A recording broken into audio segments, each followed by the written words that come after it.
times. Okay. I think we are live. Hello, Brian. It says we're live. I guess we're live. How you doing, pal? Be good to know for sure. It'd be really No, we are, awkward we if are. we changed our we don't change our behavior to go live at all. I mean, a little. We're our authentic selves 100% of the time. I was actually having a thought. Well, I was sharing it with you. I guess it's more of an off-air convo. I was wondering if I like our patron cast vibe where we're being like our full. I feel like we're still ourselves on these mega shows, but it's just like there's a lot to get to.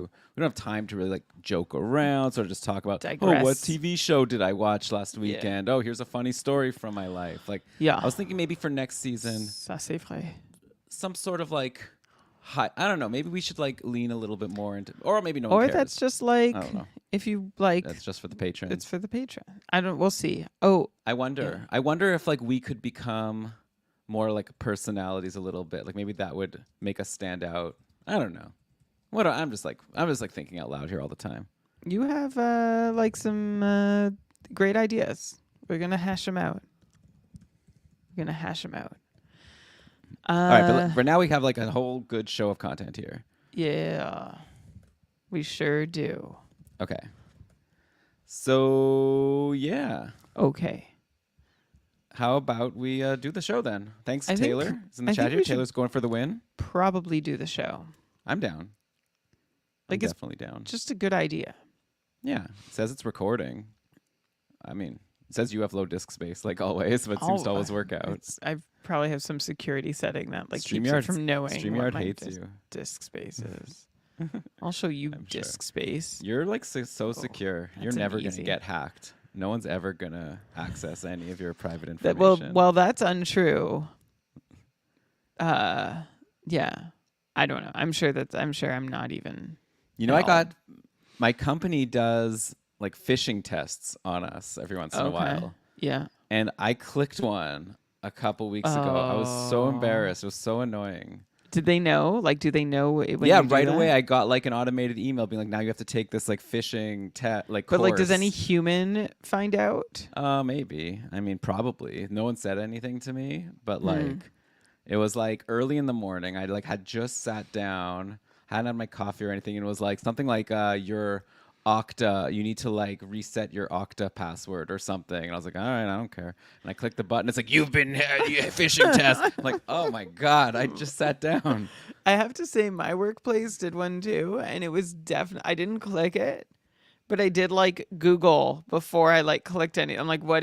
Someone sent me a greeting card, It was like, Right. but it was the most, it didn't look like any spam I've ever received. It was the most convincing. Also, I wish I could tell phishing them, attempt like, I've what ever did seen. what did it say? Just like, but what did they ask you to click? Like, what was the call to action? I think it was click this link to receive your card. Oh, and to I receive was your like, greeting card. who would have sent it? And then someone else, but they had a few different ones, and a couple of my colleagues got. Yeah. Yeah. I mean, to be fair, I wish I could explain this to them. It's like, even if I did go to a phishing scam trying to get me to log in, give them my Okta credentials, I use 1Password. I wouldn't have, I don't know my Okta password. I would have used 1Password to autofill the form, and 1Password would have been like, that's not the website for Okta. And I wouldn't have been, I wouldn't have fallen for the actual what scam. I Okta just clicked the is. original. It's like this way to sign into, if someone got into my Okta, that would probably be a good way for them to hack into a lot of my work accounts, because it's that's what we use to sign into our various accounts, So that's the way the work could so basically if the work wants to disable, let's say I quit and they want to disable all of my different accounts, they could just disable my Okta instead of having to disable GitHub and Jira and all the. But anyway, whatever. I wouldn't have actually given away my credentials. It's just I just clicked the. I don't know. You got to be careful. Obviously, got. I'm They not got saying you. they shouldn't. I'm not saying that It's they shouldn't do what they embarrassing. did. I'm not. It's me that sucked, but also it's that's a good way to. I think if you're ever gonna try to hack someone, do it in the morning. For someone who's just had a kid within the last year and a half, and then do it first thing Oh, in here the come the morning. excuses. Yeah, I'm just. I mean, saying it's a there's good way. definitely a feeling of shame that Yeah. Oh, for sure. that. Well, especially 'cause I'm in and I don't tech know if they could. also. I don't know if they could nab you without the shame. I mean, they could fire me. I don't know. No, but Anyway. no, I mean, but could they catch you in the act without What do you mean? I don't making you understand feel actually what you're like saying. such a dummy. Well, like it's Oh, like there's like, a bit could of they teach shaming me? happening, right? It's like, you idiot, you clicked the link, you Well, suck. they didn't. To be fair, they did. They were just like, No, but you that's how click you the link, like feel. take this course. Yeah, I don't know how they Yeah. would not do that. Anyway, okay, let's do the show. Like we said, there you go. There's some band. That's what I was talking about, Brian. This could be in the show. This could Shout be fun. out, shout out to our Pete, by the way, who did listen for the code word and responded. We had some good responsiveness to the last Oh comments. yeah, did you respond? I assumed you responded to. I his actually went to email. I went to respond, and all the comments were gone. Oh. So I'm not sure what happened. I feel like I like marked it to respond, like like in my to do or whatever, and then when I went back, I didn't see it anymore, so I assumed you had. I don't but know. I guess. RP All right, well, wants sorry, to, RP. RP wants to know if there's any way like to DM us to discuss the show, and like generally like we have a channel on our Discord server, so like for patrons, but like I guess you could discuss it on the YouTube channel. I Maybe guess. other people will want to discuss too. Jesse, we also had a comment. Like we had another engaged comment, which Look at us. like, We're said on our way. shout out Jesse, YouTube who said comments. Jesse's from the future. Drop Wold and play Tarasov. I did, Jesse. Few. I did. Few. That was Tarasov's big game against Colorado.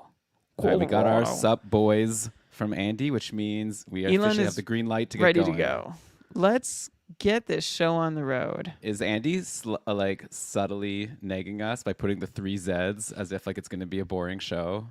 Like we're the ZZZ boys. I'm sad to hear you're in like a state right now where that's how you would read it. You're just so you're so deflated by the fishing. No, that was Like your weeks ago. your self-esteem is just No, wrecked. I just was telling a story. Okay, let's go. All right. Yay! Yes! Welcome, everybody, to another episode of the Keeping Karlsson Fantasy Hockey Podcast, the longest-running fantasy hockey podcast in the world, hosted by two guys who are trending towards having at least one more season of being able to say we're each tied for total number of Cupful Ultimate Championship wins, because it's looking like Nolan's Bell City Beauties. Right now, they're ahead of Ryan in the Cupful Ultimate Championship. Ryan going for the first ever 2-time championship. We'll see. Things can change. I think I'm kind of cheering for Nolan just because I still want to have a chance to be the first 2-time Cupful champion. Is that wrong of me? It's a little selfish, but you know what? I can relate. When you were going for your back-to-back, I was cheering for you, but I was not crushed that you didn't get it. It's like, because I have to sit next to you every time. So like if What, you had that, I don't rub things in. I don't know. Not to If you. had that anyway. Ryan won the Cupful in 2 years of participation, which is like basically impossible, right? Like the odds of doing it, you have to win the fast track, which Ryan did from where you start in the Cupful. So Ryan, I think, was started in tier 6, won the fast track next season, straight to tier 1. Like, so had the highest points of all. I must have been about 450 managers that year. Had the most points of everybody. Got to tier 1, won tier 1. I don't know what's harder, fast track win or winning tier 1, but Ryan did both of those in 2 years. Usually you have to climb incrementally, but Ryan skipped the line and then won, which is unbelievable. And now he led tier 1 in the regular season in record and basically points forward. No offense to Jordan, but like they were like half a point apart.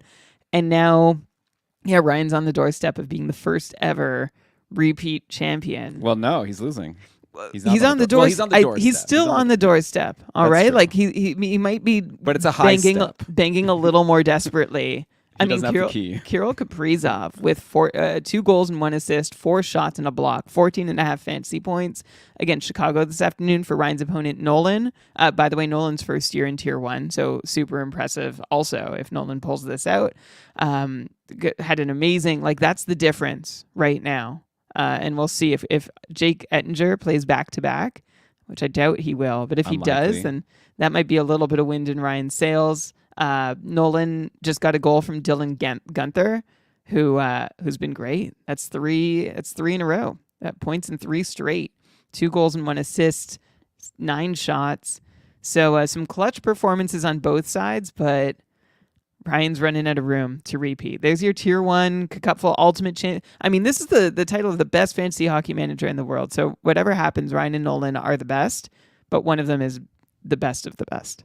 Yeah, this year for sure. And yeah, maybe we could give an update at the end of the show. But Brian, we still have some things to talk about because even though the Cupful season is going to be over after today, there's still a couple weeks of NHL action or a week and a half. And some people are still in leagues. And also, even if you're not in a league, it's hockey. It's interesting. I think we have some interesting topics to discuss. Some players that are hot right now that we weren't expecting. I'm going to try to sprinkle in a little bit of like looking to next week and also looking to next season as we start to, prepare for our off seasons and playoff pools. So I think we're going to have a lot of fun here. Of course, we're presented by DobberHockey.com, number one fantasy hockey website. Really cool to be able to say we are presented by them. And so, yeah, check them out for all the great articles and, of course, frozen tools, which we use to prep the show. But, Brian, let's get into it. I'm just going to kind of go through some the things that piqued my interest this past week. No general theme to this episode except for I think this is some interesting stuff. And I think we got to start in Pittsburgh where Alex Nedeljkovic just keeps playing and he keeps winning. Like, I don't want to say he's the reason why Pittsburgh is currently sitting in a playoff spot, but definitely it's helped that they're getting some really good goaltending. This is kind of similar to Alex Lyon last year, who wasn't supposed to be the guy helping Florida to get in, but Tristan Jarry wasn't able to do the job, and Nedeljkovic had just plays game after game. He's won 4 in a row now. That last game against Tampa yesterday, not a sterling performance by the numbers, right? 4 goals against on 34 shots, so only 882 save percentage, but was enough for Pittsburgh to get the 5-4 win. And I think it's just wild because Nedeljkovic is someone that all of us could have picked up in free agency going into our fantasy playoffs. He's probably been, the thing is, I'll bet you a lot of people like streamed him in and then dropped him after 1 or 2 starts, assuming Jarry would get back in. It just never happened. So he could have been an MVP for you if you held on to him for the whole fantasy playoffs. And I just think it's so interesting because I remember last offseason, Dubas came in for Pittsburgh, and, the big move was the Erik Karlsson trade. And I feel like there's been so much discourse this season of how, like, either he blew it, like, some people saying, like, that was the worst idea ever. He ruined the Penguins with that trade. And other people, like, justifying, like, if you look at the underlying numbers, like, it's not Karlsson's fault. Like, he's been good. But I wonder if really, like, the real thing that Dubas did that, like, stunk was the Jarry signing. He signed Tristan Jarry to a long-term, expensive contract, and this guy now is losing his job in a playoff push. Like, that's like Korpisalo-esque, right? Like, I think we've spent a lot of time talking about the Sens and Korpisalo and how that signing's not looking good. This Jarry one is looking just as bad, and it'll be really interesting to see what will happen for the Penguins next year, and I guess maybe potentially through a playoff run. Yeah, I think we'll see if Nedeljkovic can really hang on here. I mean, I don't, like, you remember when he first came on the scene, right? Nedeljkovic, he had a fantastic run with Carolina, and I'm trying to remember whether or not it went into the playoffs or not. So it was like a huge moment, and then we haven't seen any measure of consistency since. This is great, though. Like, Nedeljkovic's current run, in his last 7, he's 6-0-1. With a .926 save percentage. So he is doing his part, but like the rest of Pittsburgh doing their part too. The Pens have scored 20 times in their last 4 games and against good competition, against the Rangers, the Devils, the Caps, the Lightning. Those are 2 for sure playoff teams, 1 contending playoff team, and 1 should have been a playoff team. So the Pens, and they also beat Carolina 4-1 not that long ago, picked up an OT point against Carolina. So Pittsburgh is hanging with the greats right now. And so this isn't really just about Nedeljkovic. Like, yes, absolutely. Like, Elon, you're saying, well, we all could have picked him up. A lot of us did. And then we said, see you later, because it's hard. Like, finding a good Nedeljkovic start doesn't happen that often. Like, a gem against Carolina on March 26, 974, and then the opposite of a gem against Columbus. He picked up the win, but he had an 895, although he only faced 19 shots. So that's like not a big deal. So Nedeljkovic is doing his part. Jarry, yeah, why switch at this point? I guess you're asking about like the contract and looking forward. I don't know. I agree that maybe Tristan Jarry it's different when you're the incumbent though. Like you're making a comparison to Korpisalo. Like, this is a team investing in a player who has history there and who they know intimately. And that's very different from Korpisalo, I'll argue. So I don't think that's a fair comparison. Also, Jarry on the season versus expected has been good. He's 6 save points above expected at 5-on-5. He's got a 915 5-on-5 save percentage, which is respectable. It's not fantastic, but it's respectable. And I gotta say, like, he hasn't been consistent. He's always struggled with this, but this is actually going by versus expected. This is Tristan Jarry's best year of his career. Yeah, I know. Well, I mean, if that's the case, then maybe he could be, going into this season, a lot of people were like, fading Jordan Binnington in drafts, fading Sergei Bobrovsky, and they've both turned out to be really good picks. So maybe next year, Jarry will be that guy, let someone else take Binnington and let someone else take Bobrovsky, and then maybe Jarry will be your like 17th round pick that turns out to be a decent starter. It's not looking good now, but that could potentially really lower his value. And I guess you're saying he's not as bad. Yeah, but part of Jarry's fate is tied to the Pittsburgh forwards, and I think Pittsburgh has been playing like with a fire under their butt lately, right? In a way that I think looked like it was distinctly missing from their game at other times this year. So it's not just him who's going to have to step up here to be like really relevant next year. But I think it is at least worth recognizing that Nedeljkovic is doing great. Jarry's had still a pretty good season, and the Penguins are going nuts. Like, I'm against Letang this week. He's just like, he's out of control. All the Pens are out of control. Brian Rust has pointed in 11 of his last 13 games. Sidney Crosby has 16 points in his last 8, and like, I don't need to tell you he's pointed in so many of his last. Evgeny Malkin has shown up. Hello, welcome to the season, Evgeny Malkin. You have some concrete. You go ahead. You share the numbers that have caught your eye.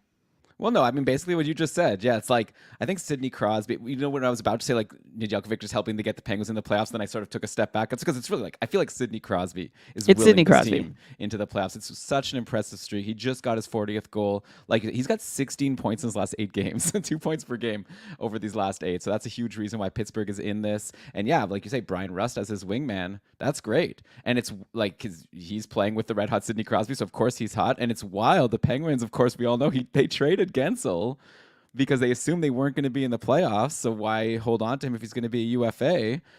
Like, imagine if they had Gensel now. Though, to be fair, one of the pieces they got back in return for the Gensel trade was Michael Bunting. He has 6 points in his last 3 games. So Bunting obviously is no Jake Gensel. We'll get to Gensel in a second because he's doing fantastically for Carolina. But Bunting holding his own. And, this is a lot better. Again, just to compare everything to the Sens. This is not like when the Sens traded DeBrincat because they had to Detroit and then got back like Dominic Kubalik along with their pick who like turned out to be useless. Looks like Bunting might actually end up being a significant part of this playoff run. And then also, you bring up Chris Letang, 8 points in his last 6 games. He's doing better. Well, actually, Erik Karlsson was kind of cold, but he now had 3 assists in the last game, so he's looking good. So yeah, all the skaters really stepping up at the right time. I'm rooting for the Penguins. I'd love to. Well, I'm an Erik Karlsson fan.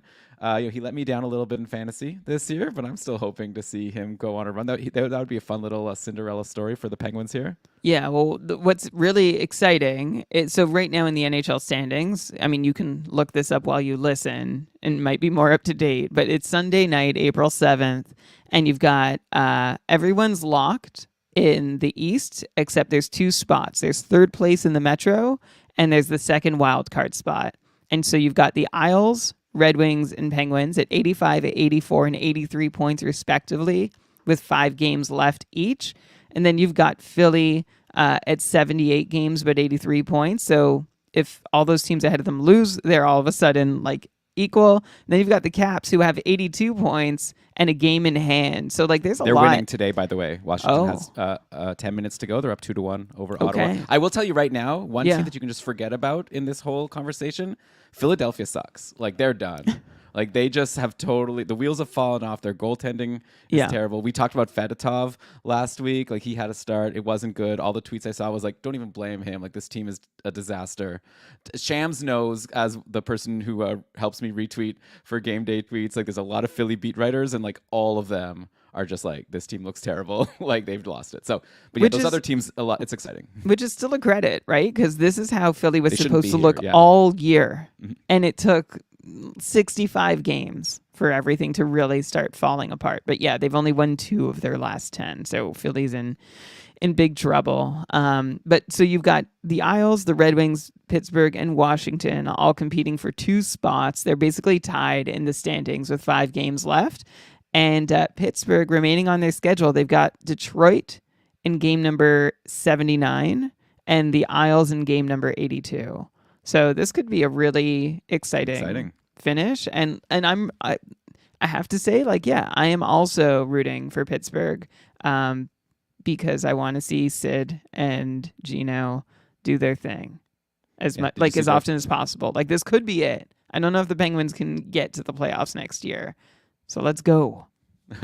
Did you see the clip of Malkin's parents crying when he scored a couple goals last game? I don't think so. So it was trending. Nice. That's yeah, nice. it's like, and then like the commentator was like, even no matter how many goals you've scored, it's still special to be scoring, blah, blah, it's like nice. Anyway, Taylor is asking in the chat, so you'd recommend picking up Nedeljkovic for the double week next week? Yeah, so a lot of fantasy leagues are just going to now have a 2-week final. That's how Yahoo handles the remainder of the season. If you're in a league that goes all the way to the end, I'd say like absolutely. Like obviously with goalies, you never know, but I feel like grab this super hot goalie on the team that has everything to fight for. Like I think there's I obviously depends on your other options, but my short answer is probably yes.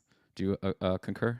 Yeah, I would also say like Nedeljkovic could be a loss away from losing the net. Like I don't know. I don't know if this is like a win while you're in, but I'm looking at like Jari's play before things were really handed over to Nedeljkovic, and Jari had won 2 of 10 with an .870 save percentage. So I'm actually going to, like, while I'm saying that all out loud, I'm going to recognize that Nedeljkovic is probably going to be the guy unless his wheels really start to fall off. Yeah, this is reminding me of Hamburglar. I'll just do Sens references all episode. Brian, get the episode title. It's like, even though I remember in that season when the Sens like snuck into the playoffs because Andrew Hammond went insane for them, and then eventually Craig Anderson I think took back over in the playoffs, and like he's probably was the better goalie, but you got to ride this like hot hand and see how far if they like make Alex the playoffs, Lyon you don't make the year. playoffs. Yeah, exactly. It's like if they don't make it, it shouldn't be because why did you stop playing Nedeljkovic like that? I feel like the fans would be so mad, right? If like you stop playing him and then they don't make it, at least like go with what's working. But okay, let's continue. Like I said, I wanted to mention Jake Gensel really quickly. Holy moly, is he fitting in well? And sometimes we talk about like when a player goes to a new team, it might take some time to gain some chemistry, or I don't know. It's not happening with Gensel. He has 9 points in his last 5 games. Had a 3-point game against Washington a couple days ago. Then today. Did that game end yet? Carolina and Columbus. Carolina's winning 3-0, or they won 3-0. Another assist for Gensel there, taking a bunch of shots. He's cement. He's on the top line with Aho and Jarvis. Gensel's on the top power play. It's just going so well for him. And I guess the one person who's really kind of taken the hit with Gensel doing so well is Svechnikov, who missed a game with illness, but then he did play today. I see actually Svechnikov scored a goal. So full disclosure for everything I talk about for the rest of this episode, I prepped this yesterday. Before even the Saturday games, I made a few updates this morning, but I think it goes to show I decided I shouldn't just remove something just because of like a single goal. Fine, Svechnikov scored a goal, but before that, he's been really cold. Nice to see 5 shots also because he had a couple games with only 0 and 1 shot before he missed that game with illness. Overall, though, I don't know. Like Svechnikov, he still hasn't had that big breakout, and this year for a stretch, it was looking amazing. I wonder if now he's like a secondary piece. Like if I was doing a put it this way. If I was doing a playoff pool, which I will be, the Keeping Karlsson playoff pool, which you should definitely sign up for if you're a patron. It's a lot of fun. I would definitely be taking Gensel over Svechnikov. Is that like a no-brainer for you as well? Yeah, that is definitely a no-brainer. Like like what's amazing about Gensel is he's seeing like he's been on the top power play unit and producing. Gensel has 7 power play points in his last 8, like 1 point a game in 7 of his last 8.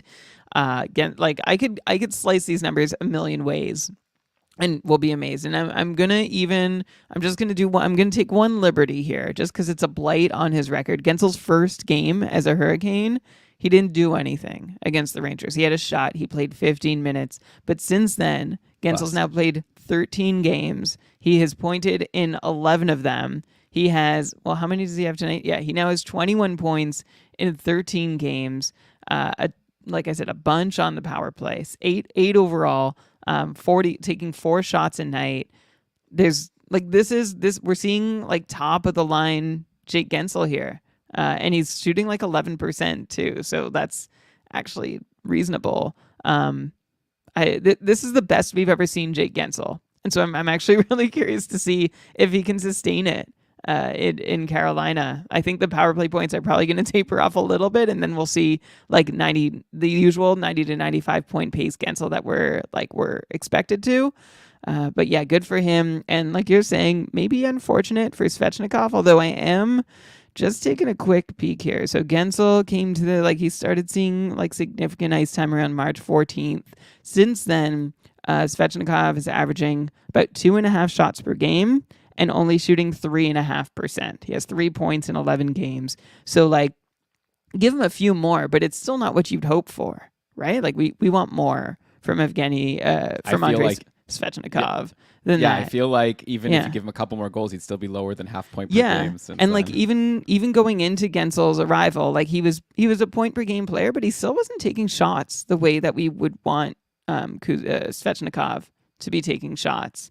And he was shooting at 16%, which is great, but also maybe a touch high for what we'd expect for Svechnikov. So I don't know, Elon. Like every year we're like, he's still young, and he is still young. Like this is Svechnikov's age 23 season. But I don't know. Like we keep waiting for the shots to show up. And I wonder if this is maybe like an Aho situation where it's going to be like, this is what you get. This is the opportunity that's Svechnikov's afforded in Carolina. And then maybe he'll like really blow up at some point. But it might take several years. Like Aho's, this is age 26 season. So maybe we're still a couple years away. But every year could be that year for Svechnikov, which is what makes him so enticing, but also ultimately disappointing. Yeah, exactly. And, maybe next year, they don't bring Gensel back and Svechnikov gets that spot back with Aho and they do well again.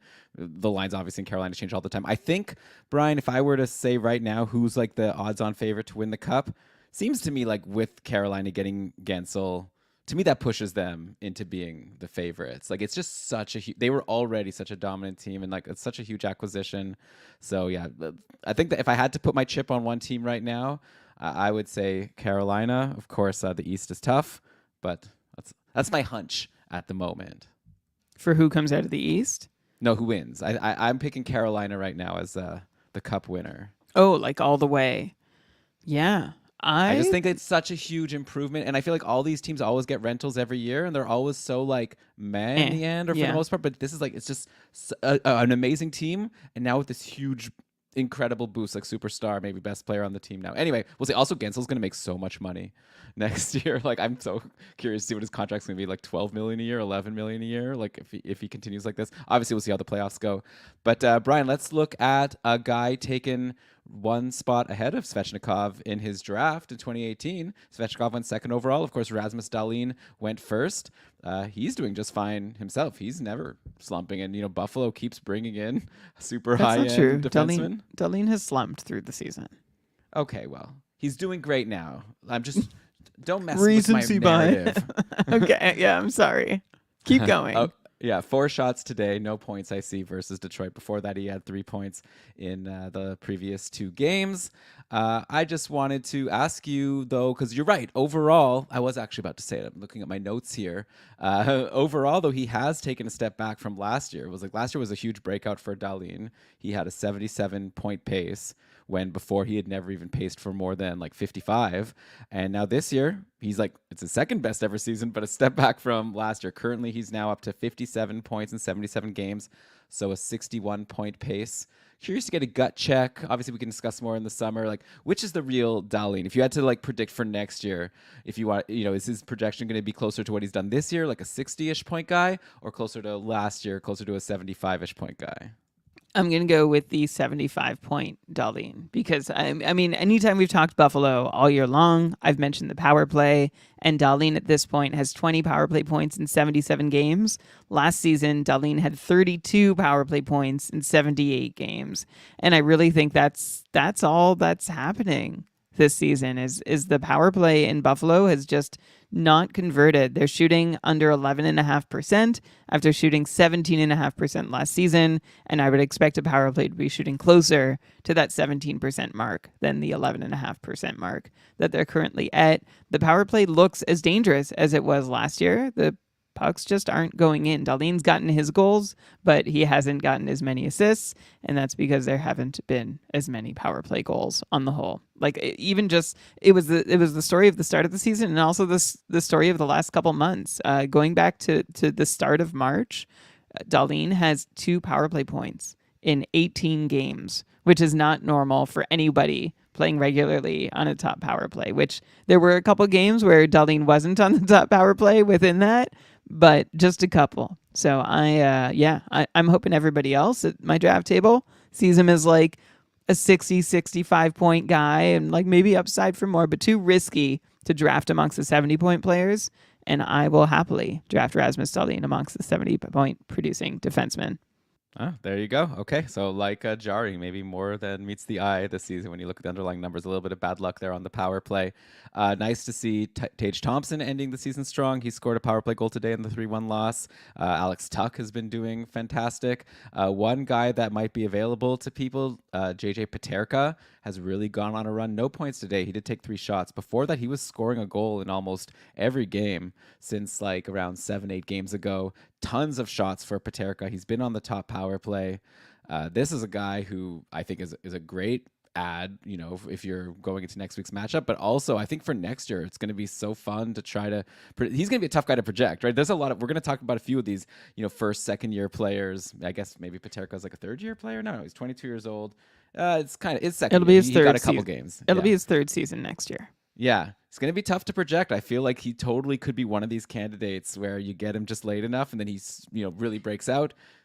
But also, like, Buffalo has a lot of exciting young talent. Like, you never know, like, Jack Quinn takes his spot or, like, who knows. So, but yeah, he's going to be a really fun guy to follow. It's been a really great and unexpected end of the season for JJ Paterka. Yeah, someone to keep an eye on for sure, because there's a lot at stake here with Paterka playing with Tuck and Thompson and on the top power play, right? I'm looking to the second power play, and I see Dylan Cousins and Jeff Skinner sitting there who have been displaced from that top unit. So Paterka, like what he's doing now, certainly adds a redder flag to Cousins and Skinner for next year because one, Cousins and Skinner aren't on the top power play. Number 2, Skinner's not going to be on the top line if this holds, right? This is how you have to think, right? Like you don't want second line Jeff Skinner. And right now you're actually getting third line Jeff Skinner. He's playing with Jordan Greenway and Peyton Krebs at 5-on-5. So those are this is what I think of when I look at how amazing Paterka's been on that top line. I think he's been the best third piece of that top line of anybody this season. It also, you know, for anyone getting hyped about Zach Benson or Jack Quinn, it tamps down some of that as well. But this could all change in training camp, right? Like we could easily see Tuck, Thompson, Skinner start the year, but now at the draft table, like coming into this season, it was like Skinner's there, Skinner's entrenched, and that is no longer. Yeah, a lot of interesting players in Buffalo. They just need to put it all together. Like now they have Bowen Byram on defense. Like it feels like this again. It's going to be like every year. I feel like going into next year, a lot of people are going to be thinking this is a team that's primed to finally go for it, make the playoffs. Hopefully they'll get the goaltending. UPL has been so good. Like they'll have Devin Levi, like hopefully ready to be a really good backup or challenge. So yeah, I don't know. It seems on paper like Buffalo should be really good. So we'll see if next year's the year. Brian, let's take a break and then we'll continue going down. I'll talk about a person who was drafted in the same draft as Paterka, who's finally started doing something. So we'll be back in just a sec. Welcome back to Keeping Karlsson. Brian, so yeah, JJ Paterka was taken 34th overall in the 2020 draft, much later than 10th overall Cole Perfetti, though. You know, based on this season, I don't know who you would take, you know, in a redraft. But Perfetti, you know, he's had a rough season for sure, even getting benched at times. But he had himself a game earlier this week, 2 goals and an assist versus LA. And then the next game, he picked up an assist versus Calgary. Yesterday, back to a quiet game for Perfetti. though at least he is getting better deployment. Well, definitely better than getting scratched. But a Perfetti was on a line with Monahan and Kyle Connor against Minnesota yesterday, that leaving Ehlers, Velarde, and Scheifele on the top line. So some interesting line combinations, right? Like this is not what we've seen throughout a lot of the season. I guess with Gabe Velarde back, that's shaking things up. And now we saw Ehlers got a shot on the top line. So Perfetti, I don't know, maybe someone like Paterka could be a fun guy to take a swing on, though. From aside from that one big game earlier this week, which I know got a lot of people on Twitter excited, and I saw beat writers be like, "That's it, no more benching Perfetti. Like he's finally proven he's ready to be a regular in the lineup and in the top six and all that." So I guess we'll see. Nice to see some signs of life. This is a guy obviously super young, but yeah, definitely a big step back from his nice season last year. Yeah. Yeah. Nice debut from Perfetti last year. And there's some nice runs this year. But yeah, like he definitely obviously hasn't been favored by coach lately. In fact, like he's rarely playing above 10 minutes, let alone 12 or 13 minutes, going back to like mid-February, mixed in with all these scratches. So whatever it is that Cole Perfetti's I'm assuming he's going to be given some homework over the summer. It'll be his age 23 season next year, his third year in the league. Might be one more year until we see that Perfetti breakout, but I assume he's going to be asked to do some stuff, and depending on how he fares on whatever he needs, conditioning, skating, the two-way, whatever coach asks, I assume that will determine his fate for next year. Makes him, for sure, kind of risky heading forward, but not somebody you want to forget from your draft board either. Yeah, and then I guess another guy in a similar vein, Gabe Velarde. He was gone for a really long time, then had a couple quietish games, no points in his first two games back, but then had that hat trick against Calgary and took 9 shots in that game, which was incredible. Then he went back to doing nothing in the 4-2 win over Minnesota yesterday. So yeah, it'll be fun to kind of watch. What Winnipeg's lines are going to be like I said before. And also, I'd be curious, Brian, let's say if you had to pick right now for next week's matchup, a couple exciting young players or no, actually, just forget it. I'll just move on. Okay. So yeah, it'll be fun to see how Winnipeg decides to use their lines as they head into their playoff run. But yeah, Velarde was taken 11th overall back in 2017, 5th overall from that draft. This definitely isn't a Perfetti situation where I'm going to be like, oh, now if they were redrafted, it would be different. 5th overall was Elias Pettersson, obviously a very great pick for the Canucks, cornerstone of the team, though he has been a little cold. He had only 1 point in his last 5 games going into Saturday's game. I prepped this before that late game, and of course he did pick up an assist and had 6 shots. So I guess Elias Pettersson, I'm sure, Brian, what you would have said is that he's just fine. I was going to ask, is he running out of gas a little bit after a long, tough season? Because, one thing with Elias Pettersson is he was taken late first round on average in a couple drafts. I think in my draft in Tier 3 for Lunda, he went 13th overall. I wonder with this season, which, cold streak near the end of the year, overall, still a good season, 86 points in 77 games, but that's lower than his last year. He paced for 105. This year he's pacing for 92. I wonder if Perfetti's slow end will bump him out of the first round, which, maybe is like something bad about him, or maybe just like good luck for anyone who gets him with a second round pick next year. You said Perfetti's low end, but I know you mean Elias Pettersson. Yeah. Mm-hmm. Yeah, or slow end, whatever you said. Yeah, I'm trying to figure out which version of Pettersson will, because like last year when Pettersson paced for 105 points, to my eye, he's still young and he was age 24, and it felt like he had found another gear. But looking at Pettersson's numbers this year, it looks more like he had a bit of an overly successful year. And I wouldn't say due to variance necessarily. I would just say things seem to be going a little better for him in terms of expected goals and in terms of shot attempts and shots on goal. But he hasn't gone all the way back down to where he was 2 years ago, but he didn't maintain or increase over last year. And I guess that's my question about Elias Pettersson, is whether he can get back up there. And I think that really is the difference between him being, that late first rounder or that mid to late second rounder. That's the difference between 90 and 100 points. And I don't know that I'm going to have a really great answer to that question. Like, Pettersson's never been normal. So like I wouldn't put it out of the realm of possibility that he has another like career year next season. I don't know how to predict him. He does things differently. So I'm going to just say for now, like, yeah, I think he has lost that first round status, but I wouldn't rule out him giving you first round production. Yeah, and hey, who knows? Maybe he's, chilling out a little bit, saving a little bit of juice for the playoffs. So it's, always hard to, put too much weight into a player's end of season performance when they're going into a playoff run. Who knows if he's going to potentially start getting benched for some games? Of course, that's going to be the big risk for people going into their 2 week matchup next week. If they're still playing, like a lot of players are going to get benched. I got to imagine Pedersen might be a candidate, especially if there's anything that's been holding him back for this like little slow run he's been on.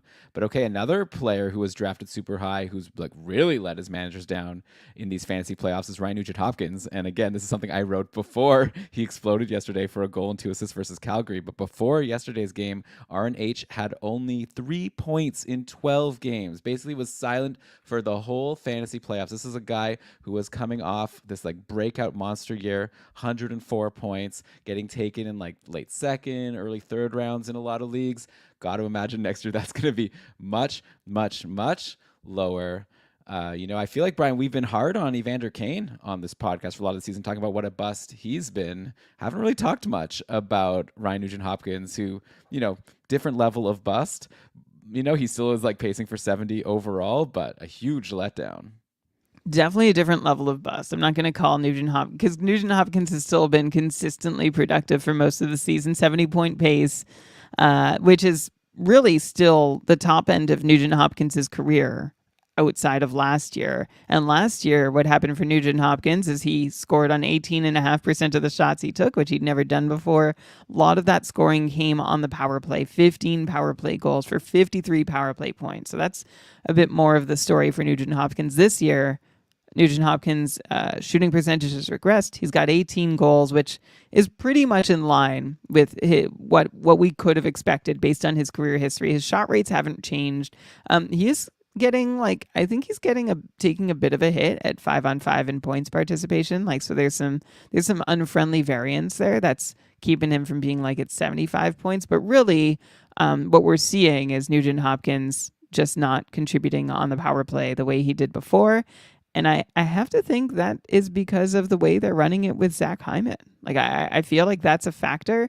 Nugent Hopkins still is putting up a decent amount of shot attempts compared to previous years on the power play, but fewer of the shots are hitting the net. And of the goals that are getting scored, he's been less involved in. He's only participating on 45% of goals scored while he's on the ice with the man advantage versus the 55-60% that he was involved with before. So I'm just going to, and our Oilers fans, our knowledgeable Oilers fans can tell me if I'm off base with that at all. I think there's maybe a little bit of rough variance that's cost Nugent Hopkins some of the 28 power play points he's missing from last year. But I also think that he's the way that Hyman has emerged has probably had some impact on Nugent Hopkins. So I think you could hope for 80 point, a point per game pace from Nugent Hopkins next year, but I wouldn't. And I think we were coming into this year saying don't expect him to repeat. So don't expect him to get back to where he was, but I think he can at least maintain what he's done this year, and maybe he can still add on a little bit. Right, yeah. So don't let him slide too much in your drafts. I could mention Connor McDavid, incredible run still. Seems like he might fall a little short of that Art Ross. Those couple games missed, I think, are going to come back to hurt him. He has now 130, McKinnon at 131, and then Kucherov at 136. So with only a handful of games to go, don't get me wrong, I'm sure McDavid could get himself 10 points even in those final 5 or so games, but I'm sure Kucherov is going to get himself, 8.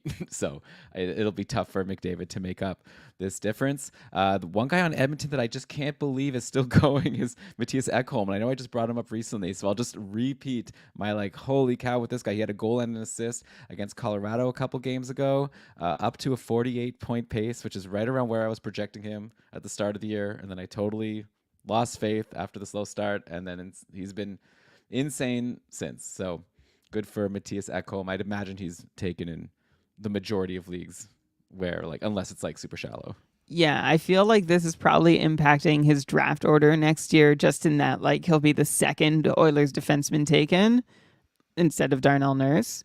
But like that's the only real impact I could see, and like reasonable impact. I think if he flies up some folks' draft lists, then they'll be disappointed with him before too long. Maybe, yeah. Though I guess I at least for your playoff pools, like in the Oh, KKPP, playoff pools, yeah. Like I'll take the guy who's on a heater at some point.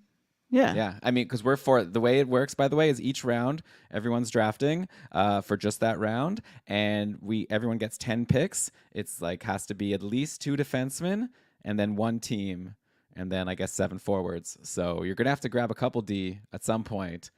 If you're gonna fade D early, unless you're using a top pick to get like a Fox or a Makar or whoever Yosi, Quinn Hughes, like maybe you might want to go with the strategy of just taking the hot forwards and then wait until round 6, 7. But I wouldn't be surprised if Ekholm doesn't fall too far with the way he's been going. Sticking with D, Brian, let's go right nearby to Edmonton over to Calgary. Mackenzie Weegar.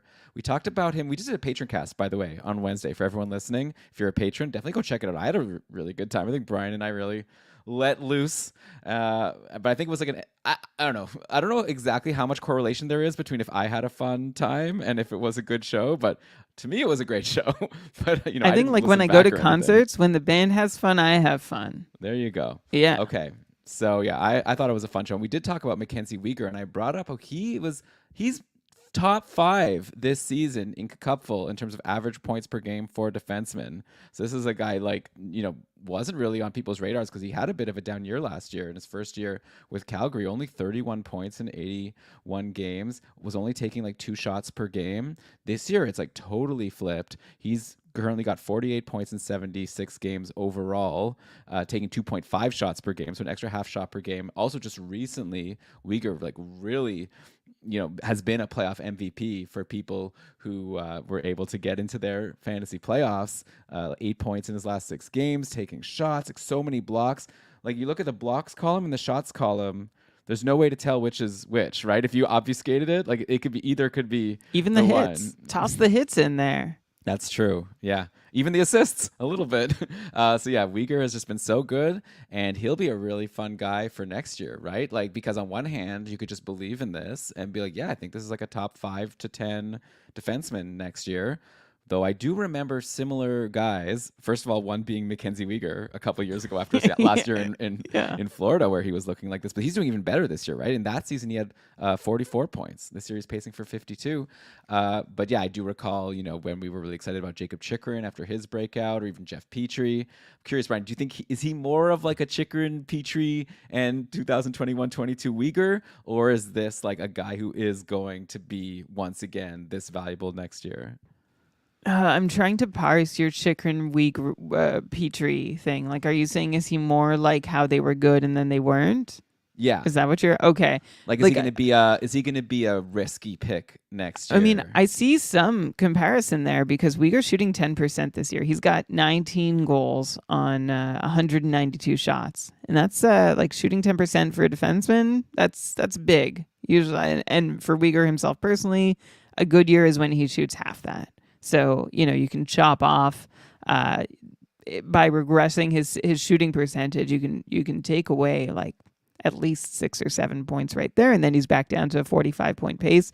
You know what? That's really all I can take away from Uyghur and the season he's having. Like, he's doing fantastic.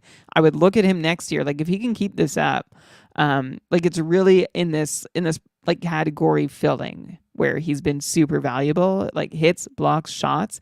If you can do that and be a 40-point guy, you're valuable. Like Alec Martinez has kind of made himself a bit of a fantasy career out of it. And Alex Pietrangelo, before he was a top power play guy, also had kind of made a name for himself doing that too. So I wonder if that's sort of the vein that Mackenzie Weegar can fall into. He's 30 years old. So next year, age 31 season. It's interesting to see him like really finding his stride, really as a blossoming in his late 20s. And that's my Uyghur take. I think he's probably a 40 to 45 point defenseman, but he's blocking like no other time in his career. So that's worth noticing. And if the hits and shots can keep coming, and then he can get assists every so often and get hot, then yeah, absolutely. I'm not leaving him out there on draft day.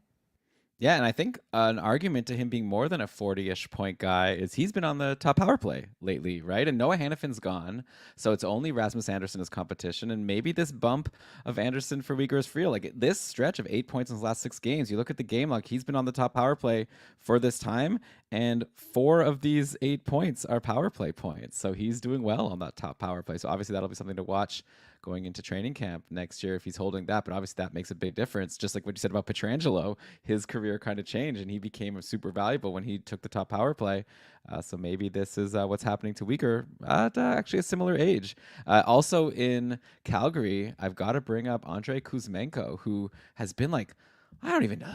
He's had a weird season, right? Like almost like a laughing stock. Like, that's mean to say, but like someone who like people joked about, like he barely could scratch the lineup over in Vancouver and was getting benched and like all of this, and then he got traded to Calgary, and I feel like he was more of like a cap dump. Like it was like in exchange for Elias Lindholm, like we're gonna give you a high pick, but you also have to take on Kuzmenko, who has a high salary also next year. But Kuzmenko's been great, 9 points now in his last 5 games. He has a 4 multi-point games in his past 5. He's been money. Lewis recommended adding him. He grabbed him before his Tuesday game, and he was telling us in our group chat, like, guys, you should all go get Mackenzie Weegar. He's been playing big minutes. He's been scoring lately. And I was like, I don't know. And I ended up grabbing Connor McMichael because he was going to give me 4 games instead of Kuzmenko's 3 games. Obviously, like, it was much better. That night he scored 2. Then I decided, okay, I'm in Lewis, and then I grabbed him for these next couple where he had an assist and then 2 assists. By the way, Brian, I don't think we mentioned. How are you doing in your? I'll just say I'm gonna win my Cupful consolation final, so I'm 7th place, baby. I did it. How about you? Me too. I'm gonna win my my Cupful consolation bracket, which is like really great for me. And not to brag, but I am scoring higher than anyone else in my division this year, including the eventual champion, Steven. Congrats, Steven, for winning Tier 4 Yogurt. Steven's like been, I think, hovering around the top 10 of the Cupful Fast Track all season long. So, like, Steven deserves it. But I'm just saying, I've also, I actually told Steven earlier today, like, we were DMing. And I was like, just so you know, I'm like, he was like, thanks for, like, we had some chats over the year. We made a trade. It was like 3 months of like on off talking about trading, and then we actually did it. And he was like, "Oh yeah, thanks for being so open." I'm like, all good. Like that was fun when we did it. Just so you know, though, I'm still trying to beat you this week. Like it has, like just for my own pride. So I'm gonna take that brag. Yeah. And then he's probably like that meme with Don Draper where you're like, yeah, I'm coming after you this week. And he's like, I don't even know who you are. Yeah. I'm playing for the championship. That is what I would deserve. And there's still a lot of game left tonight. Also, a Tier 1 update. Just Robert Thomas has 2 assists against Anaheim in the first period, which is big for Ryan, but he's still 10 points back. Ryan has a period left of Jesper Bratt, 2 periods left of Robert Thomas, and Nolan has a period left of or is it Jeremy Lauzon? Jeremy Lauzon, yeah. And that's 3 periods left of Jonathan Drouin. Oh, right, Drouin. I don't think it's happening for Ryan. It's not looking good. He's going to need 10 more points out of Thomas and Bratt to even have a sniff. Yeah. Yeah. Well, he had a good run. By the way, since you're giving kudos, Devin looks like he's going to be winning the Tier 3 Frölunda matchup against Jarrett. So, way to go, Devin. Congrats. And, we've got to, you know what we haven't been doing this season? Listing all the way. Well, we said we wanted to keep this a somewhat short show. So we'll maybe next week, if we do a show, we might not actually do a show next week. We might take a week off and then come back for a playoff preview once the playoff matchups are set. So at some point we'll mention Cupful winners for sure. Yeah, but we haven't done Brian wants to like get Father's every Day. listener to like send all the teams we've loved and lost. We haven't done that. I miss it. What was I talking about? I did a huge diversion here. I was talking about Kuzmenko. Andrei Kuzmenko, who's restoring. Yeah, he's restoring some of his fantasy value for next year. To think that, hey, maybe this could work. And like the thing about Kuzmenko that he never really had in Vancouver, that he's had for like at least a brief moment in Calgary. Like this hasn't been going on too long, but he's shooting like fairly regularly, although no shots against Edmonton on Saturday. But going into that, he had a run where he had 3 or more shots in 5 of 6 outings. And Kuzmenko's also seeing like consistent top line, top power play time. In Vancouver, I think this is about how long he would last in that role, and then he'd be turfed, or he'd have one of them but not the other. And right now, he's held both, Kuzmenko, for the better part of the last 10 games. So that's food for thought next year, Kuzmenko. And next week, by the way, if Oh you're yeah, still going for it. right. Yeah. Some leagues are still happening. Right, Yeah, Kuzmenko. I'm trying for good ad for next week. Yeah, I'm trying for each team here to talk about like someone like like a Uyghur type that's just like interesting to food for thought for next year, and then throwing in a guy who like might be available. And Kuzmenko, definitely take a look if he's out there. He's playing with Kadri, top power play, looking good. Another D in the Uyghur vein, by the way. This is also like kind of more of a next year talk, but Moritz Seider is having himself a pretty decent year. Not as many points as Uyghur, but those peripherals are insane. I actually wrote that I was planning to bring up Cider here, like I said yesterday. I'm looking at his game log for today for this win over Buffalo. Have you seen this, Brian? I'm looking at it just now. 10 blocks and 7 hits today for 27 Cider. minutes. What an insane... I've never seen hits plus blocks equal. Well, I guess actually Brady Tkachuk did it yesterday. He set like an hits. NHL record. Yeah. But like 10 blocks in a game is crazy. And then to also go along with 7 hits, like I'd love to see he must have been really busy out there. No wonder he had no points. He like must have never had the puck. He was just blocking and hitting people and just anyway, he's been good. Like, and by the way, he like it's not just an outlier game, right? A couple games ago he had 8 blocks and 6 hits, and the game before that he had 6 blocks and 4 hits. So Cider is another guy like Uyghur where it seems like you can just set your watch to amazing peripherals and then just hope for some production. Of course, for Cider, he hasn't been getting top power play, and I think that's a big difference between the two lately. It's obviously goes to Speher. So we'll have to see next year. Maybe at some point Cider, though I know Detroit also has some guys coming in. So I'm not sure if Cider will ever be that top power play guy that he was in his rookie year to win the Calder, but definitely like a really awesome peripherals guy who Detroit's leaning on big time to try to get them into the playoffs. Yeah. Cider has not been there offensively so I think we need to just adjust until we see otherwise for Cider, which is basically what you're saying, and maybe think of him and Uyghur. Like I think that's a fair comparison, except I think Cider has huge offensive upside if given the opportunity. So you're sort of banking on that, but Cider's he's had a few little runs here and there, but he hasn't really been seen since like mid-February when he was on a run of 7 points in 8 games, but he only had 14 shots in that time. So like even then still wasn't filling all your offensive categories, but for hits and blocks and 40 to 45 points, hopefully upside for more, you could go get Cider. Although I think he needs some top power play time for sure to get up to that level, because he has 17 power play points this year, and if he spends all of next year off the top power play to get back to 45 points, he's going to have to find those power play points elsewhere, and I'm not sure he can.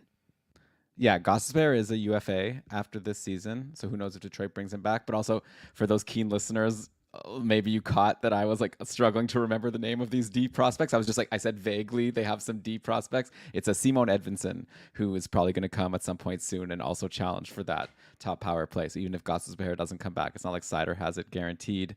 Brian, let's go back to some of these young emerging forwards, a la our Perfettis and our Velardis and our Paterka. What a game for William Eklund yesterday. Got himself a hat trick. Today I see the Sharks played again, or maybe they're still playing. So actually, let me update this right now. So it looks like San Jose got crushed. They've just lost to Arizona. Yeah, and what did Eklund do? Nothing. Okay, Nothing. Well, again, killing my narrative here. Come on. But anyways, Eklund, obviously super high pedigree guy. I wonder if he'll be someone also that could be like a really fun late pick in drafts. Like San Jose kind of needs players, for him to play with. They do have like a lot of exciting prospects. They have like this guy Will Smith that they just picked in the last draft. There's a few others. Musty, I know, is a big name. Who knows? Maybe they're getting Celebrini in a couple months. Like, who knows? But I feel like Eklund is going to be really good. John Reed, our friend of the show, has been saying that he thinks it might still be a couple of years. Seem like, I don't know, games like yesterday seem to indicate to me that Eklund like probably has the talent to be like a producer in the NHL, but like, who are his line mates? Colin Graff, this guy they just signed out of college, and I think like Luke Kunin. So you could forgive, William Eklund for not having the biggest breakout this season. Yeah, I forgive him. I never really held it against him. But he's been, like, heading into tonight's game, Eklund's been on a tear. He's pointed in 7 of his last 8, 5 goals, 5 assists for 10 points in those 8 games. Just 13 shots. His hat trick came on 4 shots on Saturday night. It's nice to see glimpses. And Elon, I'm pretty sure there's like an exact copy of you saying what you just said about Eklund from last season at this time, and perhaps the season before as well. Right. But you Well, I were didn't also expect- talking Bordelot in Sure. there too, and probably one other guy. Yeah, I mean, I would definitely have Eklund over Bordelot, but yeah, I guess I was expecting at this time that like, I don't know, like Hurdle and Couture would be there at Right. least. Though Yeah. I also didn't expect that Granlund would be anything. Or I mean, Zetterlund, Eklund, so- Zetterlund, Granlund. You got the Tripland line. Oh, I like and that. and I'm happy with those. Like throw in some rando on the power play, and I guess someone on defense on the power play too. Yeah, And we're cooking. you got it. You got a team. Let's mention some goalies. Okay, back to like this is going to be a quick stream of goalies who you may not have heard of, or like how's this person doing well. But again, we had a whole conversation last episode about how goalies have been just so wonky, and all of the top goalies that were drafted high kind of let their managers down, or a lot of them did, and a lot of no-namers were doing well. So here's an example. Yesterday, Devin Cooley, like sticking with the Sharks, had his first career win over St. Louis, stopped 34 of 36, so a sparkling game for Devin Cooley. On the same day, if you were deciding on a goalie to stream, if you were too afraid to grab Devin Cooley, you probably could have also grabbed Petr Mrazek for his game against Dallas, and you probably would have been like, well, I'm not gonna, come on, Dallas is like a cut. Shams just said in the chat earlier today that Dallas is his cup winner prediction when I was talking about Carolina. Well, Dallas couldn't beat Petr Mrazek yesterday. He stopped 42 of 44 for a huge win, and I'm sure that was like a potential matchup winning, like league winning win right there. Or if not his, then what about Semyon Varlamov, who we talked about last week, but has been stealing starts from Sorokin? He got the start yesterday against Nashville, 42 save shutout. Could have gotten that out of free agency. Jet Greaves, who is a goalie on Columbus. Columbus is having that thing again where every single player on the team is injured. So right now, Tarasov and Merzlikins are injured. So it's Jet Greaves and Malcolm Subban as the goalie tandem. And Greaves beat, though, like I said, that this isn't as impressive because Greaves beat Philly yesterday. And like I said, everyone's just saying that Philly is totally cooked. But yeah, it's just wild, the types of goalies that had big games yesterday. Compared to like, I haven't looked into like who are the big name goalies who like got blown up yesterday, but I'm sure there's a couple of them that you're like, man, if only I had Petr Mrazek or Semyon Varlamov on my team instead of like insert 3rd round pick goalie. Yeah, well, and I think we were getting it. I don't remember if it was last week or on the Patron cast about goalies being like fairly interchangeable this year. And you still have the guys that like, it's nice when you can have a set and forget goalie, but when, sort of that, how the middle class is disappearing. I think the middle class of goalies has disappeared this year. And at times the upper class has too. And so now you can just sort of pick and choose through the season. Like there's fewer guys worth holding on to all the way. And having performances like you mentioned from Devin Cooley, Petr Mrazek, Jet Graves, Semyon Varlamov. I'll add Mackenzie Blackwood. I'll add Jake Allen. Like, there's guys, even Ilya Samson. Well, he was one of the middle class at the start of the season, but he's been great. By the way, he has. He's been like he's taken the job, right? And good for him, Joseph right? Wool. A guy. He looked. So, I remember those interviews after those bad games before he got sent down. He just seemed so dejected, and it's like I could see a lot of people. I could see myself being someone that like I'd have trouble bouncing back from this. Like this is something I've trained for my whole life. This is my big opportunity. I've blown it. I'm sent to the minors, and now look at him. He's on a great run for this cup contending team. So I'm rooting for him. I'm hoping that he doesn't like blow up in the playoffs. I hope he'll be okay.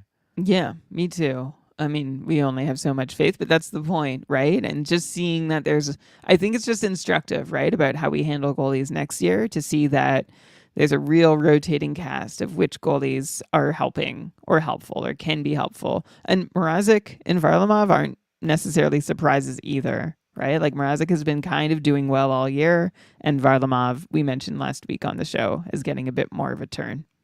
Sure, yeah. But look at our Schmore Goalies Board episode from the start of the year. I mean, okay, that's like ancient history. That's ancient history. Okay, here, my goalie for yesterday, Vasilevsky let in 5 on 28 shots While you could have against had Crosby in the against the Pens. Penguins, when you could have had Devin Cooley. So anyhow, okay. Obviously, it's easy to say. Like when you're again, the big advice that we had last week, which I'm sticking with, is like maybe still draft your high end goalie because it's nice to have a good goalie that you can like set and forget for a while throughout the season, not have to worry about streaming. But then before the trade deadline, wait for your goalie to get hot and then trade him for like a stud forward or defenseman. And then like for the playoffs, grab these randos. That's the strategy that I'm going to advocate. But okay, let's continue to some more of these young, exciting players. Like I mentioned, William Eklund. I wanted to go to Dallas, where Lewis did an awesome solo lap for the season finale of Short Shifts on Thursday, and he was drooling over Wyatt. Don't call me Johnston. I think. Okay, anyway, I don't know. Lewis called him Johnson. I'm pretty sure, unless I wasn't hearing correctly. But why should I make fun? So I'll make an edit point. Lewis was, that's just for the video, people. Lewis was drooling over Wyatt Johnston and also lamenting a little bit how he gave up on him right at the wrong time. But yeah, Johnston has been incredible. Another guy like Paterka, who will be like really interesting to project next season, right? Because, you know, Wyatt Johnston, you know, has all the pedigree in the world, is on this incredible like streak right now. Like, let me get the exact update. I think Dallas is even playing today. But going into today, 8 points in his last 6 games. But he's like not even playing on the top power play. So I'm always like a little bit skeptical to, you know, really be super excited about a guy not on the top power play. But like, I guess he can get there, right? Pavelski's contract is coming up again. We'll see if he, you know, re-ups. But yeah, he's been just fantastic. I don't know how much more there is to say about him. Also, a Maverick Bork, who's a up and coming like high end prospect. I think he's like leading the AHL or something in points. So he got called up for a game. Didn't do much. Looks like he's already been sent down to the minors today. Tyler Seguin was out of the lineup, and Seguin is back in. But yeah, these Dallas guys, very obviously Stankoven. It's gonna be really fun to see, like, to try to pick you know, all 3 of these guys might be good picks in drafts next year. Johnston is probably gonna go higher now that he's hit. So just overall, we're at 61 points, Brian, now for Wyatt Johnston. I don't know if we've actually. I feel like we've been looking at the streaks now and then and being like, look at this hot streak for Wyatt Johnston. But yeah, 60 pacing for 65, and we'll see how the season ends. I'd be nervous to draft him as a 65-point guy, but also he could be the type of person that then next year he's 85, right? Like if he gets on the top power play. Yeah, if like there's still like Pavelski could come back, it could be Stankoven. Like there's still like enough permutations that we can't lock in Johnston now, but I think Johnston could be like the sophomore of the year, right? Who's had a better second year in the NHL? I'd have to get a list of sophomores to really qualify this, but yeah, Wyatt Johnston, 30 goals, and he had 24 goals last year. So like this is a pretty nice year for him. He's shot 15% through his NHL career, but this year he added about half a shot a night to his game, as well as he's potted a couple shorthanded goals that have helped him along the way. But Wyatt Johnston, if he can, like I don't see why I would take any points away from him next year. So well, okay. If I did, I didn't want to like rain on anyone's parade. But you could take points away for a little bit of luck, but then also he's 20 years old, so then you can add points for him becoming like potentially a better player and potentially getting top power play. Exactly, because like, you know, we've talked about like I can't. Oh, actually, I can. I was gonna say because like every time we talk about Duchesne and Seguin, it's like yeah, they're doing great, but they can't keep it up. And I'm looking at like the same, and usually it's because they're on ice shooting percentage. And I thought Johnston's would be the same. It's not. No, they're on different lines. Johnston is the reason, or not the reason, because it might be the other way around. But Jamie Benn keeps scoring every single game. Yeah, like that's not a coincidence. Johnston, like the more I look at his numbers, the more impressed I am. Like his expected goals are like his his individual like strength of like quality of shot attempts. It's like super high, like top end. 20 years old. I'm excited. You know what else is top end? Dallas's draft scouting. Because they got Johnston 23rd overall. They got Jason Robertson famously in like the 2nd round. When was Maverick Bork taken? I don't think he was like a super high up pick either. Where was Stankoven taken? I feel like they're finding these gems all over the place. Good for them. I thought you were going to look it up while you were saying. Maverick Bork, a 30th overall. What was Stankoven? Stankoven, 47th overall. Look at this. Yeah, that's impressive. They've really. And when was when even was Ettinger drafted? Oh yeah, I think he was a first rounder. He late first round. Okay. For a goalie, that's almost like, you know, I don't want to give them too much credit, but like Frozen like for Tools a pick, but. Is saying Ettinger is the confirmed starter for today's game. Yeah, but what does Game Day Tweets Game Day say? Tweets does not say that. What does Game Day Tweets say? Nothing. Oh, there's no tweet yet. There's no tweet. All right, well, yet. I think we're gonna have to wait. We're about 15 minutes away, and I'm sure interested Shams will because have it. that's Ryan's. I think only That's hope. Hail Mary. That's his Hail Mary is if Ottinger plays the second half of this back-to-back and like has an incredible night against Colorado. Oh wait, Elon, Game Day Tweets is wrong. Wedgwood played the first half of this back-to-back. He did? He did. Oh my So gosh. Ryan's getting. Is it Ottinger or Ettinger? Why can't I? It's Ottinger. I keep flipping back and forth in this moment. Ottinger. Okay. We have ourselves a matchup. You know what? Okay. The reason why it's wrong is because I have logic in there that reads the tweet and checks to see like who played yesterday's game and yesterday's game. But if this then that, the service that I'm using that sends the tweets like to my website to be like, processed, it doesn't send the full tweet. Like it cuts off the text. So like this tweet from Dallas yesterday that we ended up using, the Wedgwood will start in goal is like so many characters down because it was like per Pete DeBoer just now on the Stars pregame show, Maverick Bourque will make his NHL debut. Like it was all this other news, and then it was like Wedgwood down, and then the tweet so then in the database it doesn't have Wedgwood, so that's why it thinks that just probably defaults to thinking the starter started, and so that's why it's guessing Wedgwood. So a bad guess. Wow, a bad Should guess. You know what? I'm not even going to do edit point, but I'm good. Brian, you need to just entertain the audience Sure. here while I go in and override this guess. Well, the tweet is up. Shams shared a tweet from 30 minutes ago. So it is there now. No, it's not on Game Day Tweets. Shams just put it in the YouTube chat. This is a nice little like behind the curtain look. Elon has worked like Game Day Tweets is amazing. Oh, it should be there now. Refresh the page. It should be there now. There it is. It's there. Boom. Okay, Blame so Frozen Tools had it first. The reason why it didn't have it is because, again, if this then that, which I'm paying the pro subscription for, it still takes their time sometimes. We retweet it and it takes them like 5-10 minutes to throw it to my site. So. Okay, so I'm just gonna put this out. So it's Drouin versus Ottinger. Okay, and 10 points. And 10 points. And I mean, probably still. It's Nolan's also gonna win. Rob Thomas has a half a game left against Anaheim. And Jesper Bratt is up by a goal and could be on the ice for an empty netter. I'm just, I'm an under. It's possible. It's funny because Ryan's the favorite here, but I I'm want cheering for Nolan. I already said that at the start. for ego purposes. Yeah, Ottinger, by the way, is playing against Colorado, so it's a tough game. So he's going to see a lot of pucks. See if he could stop him against Drouin, by the way. So that's going to be a goal from Drouin, probably like seals it. That would probably be all it takes. Even an assist from Drouin might be all it takes. All right, where are we here? We were talking about young people. So let's continue talking about young people. Young people today. How about Shane Wright? Oh. Got his call up to Seattle a couple games ago. He's doing pretty well so far. He's been playing on the top line with Schwartz and Eberle. I guess you call that top line, right? It's been he scored a goal on April 1st. So he played 3 games to start the year, did nothing. But then on April 1st, he played against San Jose, took 4 shots and scored a goal. Then nothing versus LA. But then a couple days ago, 2 goals and an assist, a huge game against Anaheim. So I don't know, you don't want to put too much weight, but 5 shots also. So this is another, again, add him to the list, like a Stankoven and, Maverick Bourque, like these people who haven't even seen much of yet. Like Shane Wright next year, I'd imagine makes the team. Like I think he's shown all he can in the minors at this point. He's 20 years old, and clearly, Seattle's willing to put him in a top spot, and he's a super high pedigree guy. So yeah, he'll be another guy to definitely be watching out for as a late draft pick that could hit next year.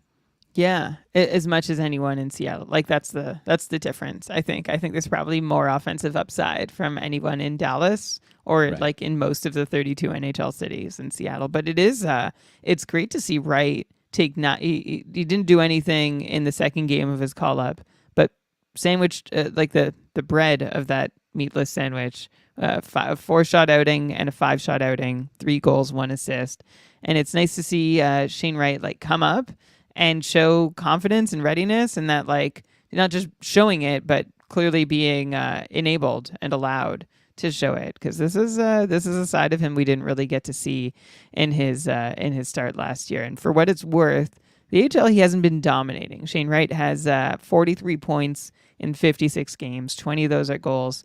But I feel like it's a building season, right? It's like let's get your skills in order.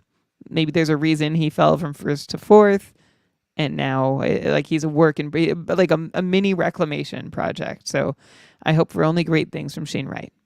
Yeah, and also, by the way, we should mention the guy who's 1 year older than him on Seattle, Matty Beniers, who's had such a disappointing follow up to his Calder win. He's been good lately. He's got 5 goals in his last 7 games. So maybe also this could have been a building year for Beniers. Maybe next year I'm sure he'll fall super late in drafts. It's gonna be really, I don't know. It's fun. Fantasy hockey's fun, right? And I guess part of the fun is taking a chance on all these young players. I'll bet you half of them will be amazing next year. So it's just a matter of figuring out which half. But Beniers definitely could be. It's just going to be. But again, like you only say, we Seattle, could know which half. Well, yeah. I mean, I guess we're supposed to. Like people listen to us expecting us to know things, but we're gonna try to know based on what we'll can guess. know. Yeah. And then Trev will tell us what we were wrong about in the accountability channel on our Discord. By the way, I should mention, like, I feel like I was like being a little bit harsh on If This Then That before. Like, it's actually really good service, and it's like helping to this isn't a paid advertising. It's helping power game day tweets. Like, there's a lot of good things I could say about it. Also, I wish that they would send the whole tweet. That's all, and like maybe be a little bit faster. But it's also like if it went away, I'd be like, ugh, I'd be so mad. Like, so anyways, just wanted to say that before. I don't know. It's not like they were listening. Anyhow, okay, Brian, let's take a break, and we'll come back and finish off the rest of what I got here. Okay, talk to you soon. Welcome back to Keeping Karlsson. So yeah, we were just talking about Shane Wright. Of course, he was taken 3 picks after Juraj Slavkovsky. He's taken 3 picks after Juraj Slavkovsky, who continues to just dominate for the Habs, proving any naysayers wrong who were like confident that that was a bad pick by them. Yeah, he got another power play point yesterday, bringing him to, well, I mean, Frozen Tools here saying 4 points in his last 4 games, but you can, oh, did they take that point away? I thought I saw you had all these like late, okay, Montreal's also playing today. No points today for Slavkovsky. But before that, yeah, he had 4 points in 3 games, taking a lot of shots. He had 4 shots today, even though he didn't get a point. Obviously, he's been on the top line, top power play with Suzuki and Caulfield. Add him to the list. He's more like a Wyatt Johnston, though, of like a guy who's also having a great year this year, and it's fun to try to predict what he'll do next year. Though, like overall, like Wyatt Johnston, like I said, is pacing for like 65. Slavkovsky's only pacing for 48. It's really been a tale of 2 seasons for Slavkovsky. He only had 6 points in his first 21 games, 10 points in his next 22, looking at the quarterlies. But then, yeah, these third and fourth quarters of the season, he's just exploded and been like a 70-ish point player. So it's almost like his deployment changed entirely. Yeah, I guess that was it. Yeah. like now, like Slavkovsky for half a season has been near a point per game player, 37 points in his last 45. And I think if I sliced it even just a little differently, I could get him to being a point per game since late January or even closer to point per game. So Slavkovsky, I think, is here. I think we've seen like some of the growing happening where he does seem to go cold for little bits and pieces, but as we said the whole time, he's held his deployment, he's held his minutes, he's held his shot numbers for the most part. In fact, like he had the 3-game run before Saturday against Toronto where he had 17 shots in 3 games. He's throwing hits. Slavkovsky's 19 years old and has just basically had a near point per game half season. I would look out for this guy next year. Like I think I might be readier to draft him than most. So I would put him above Wyatt Johnston because I think he's going to have the better deployment guaranteed, and I'm excited to see what he gets up to. Yeah, and who knows who he'll have to play with, right? Maybe Celebrini's over in Montreal next year. So yeah, Montreal could potentially be looking good, you know, kind of like a Dallas, kind of like an Anaheim or a Buffalo, I guess. Probably not as much, but Montreal does have some exciting prospects and another good one likely coming because after another low in the standings season. Speaking of the Habs, let's go to a former Hab in Jonathan Drouin, who I guess you've already been mentioning a bunch of times because he's the Bell City Beauties last player to play in this Tier 1 finals matchup. But yeah, he just continues to produce. That's a good guy to have for Nolan. 6 points in his last 4 games. I know we've talked about him recently, but he just keeps on doing so well that I feel like I have to keep mentioning him. Also, his shot totals are kind of interesting. He in his last 4 games, he's had 5, 0, 5, and then 1 shots. So I guess that's what it's like when you're playing with like a McKinnon and a Rantanen. I think Rantanen is missing today's game, by the way, which is a bummer. It's like he had a bit of a Iron Man streak going. But obviously that just means Drouin will be all the more important to the team, and I wouldn't be surprised if he gets a point today.